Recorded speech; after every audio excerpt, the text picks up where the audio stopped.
Assalamualaikum warahmatullahi wabarakatuh. Innal hamdalillah nahmaduhu wa nusalli wa nusallimu ala rasulihil karim. Ashhadu an la ilaha illallah wa ashhadu anna Muhammadan abduhu wa rasuluh. Allahumma salli ala sayyidina Muhammad wa ala ali sayyidina Muhammad. Amma ba'd.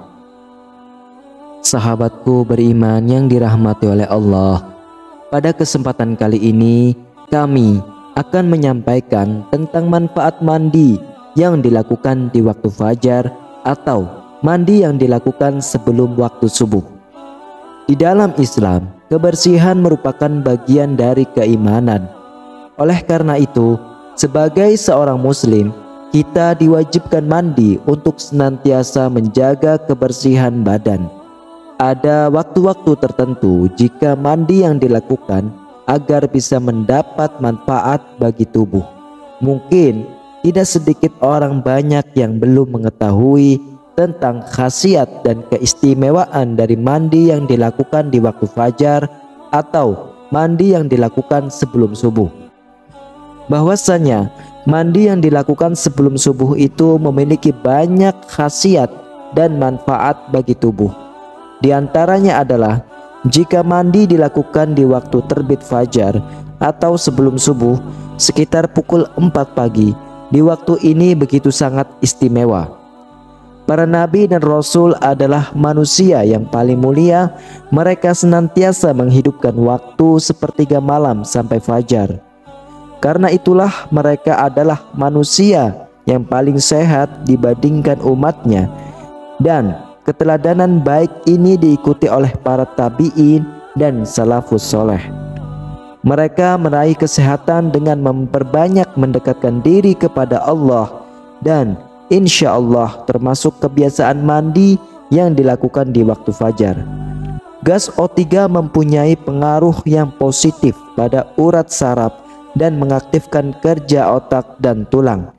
Ketika seseorang menghirup udara fajar yang dinamakan dengan udara pagi, dia akan merasakan kenikmatan dan kesegaran yang luar biasa.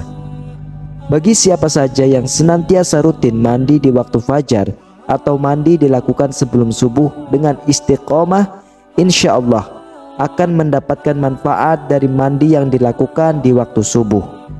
Berikut ini beberapa manfaat jika kita senantiasa mandi yang dilakukan sebelum subuh.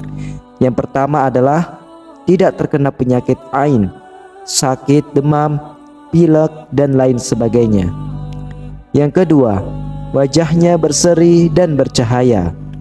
Yang ketiga, badan akan segar bugar dan sehat. Yang keempat, tidak akan terkena sihir, guna-guna, santet, baik dari bangsa jin maupun dari ulah manusia. Yang kelima, doa akan mudah dikabulkan oleh Allah Subhanahu wa Ta'ala karena kita melakukan sholat subuh dalam keadaan bersih dan tidak mempunyai hadas. Yang keenam, sukar didoakan jahat oleh orang lain seperti disumpahi.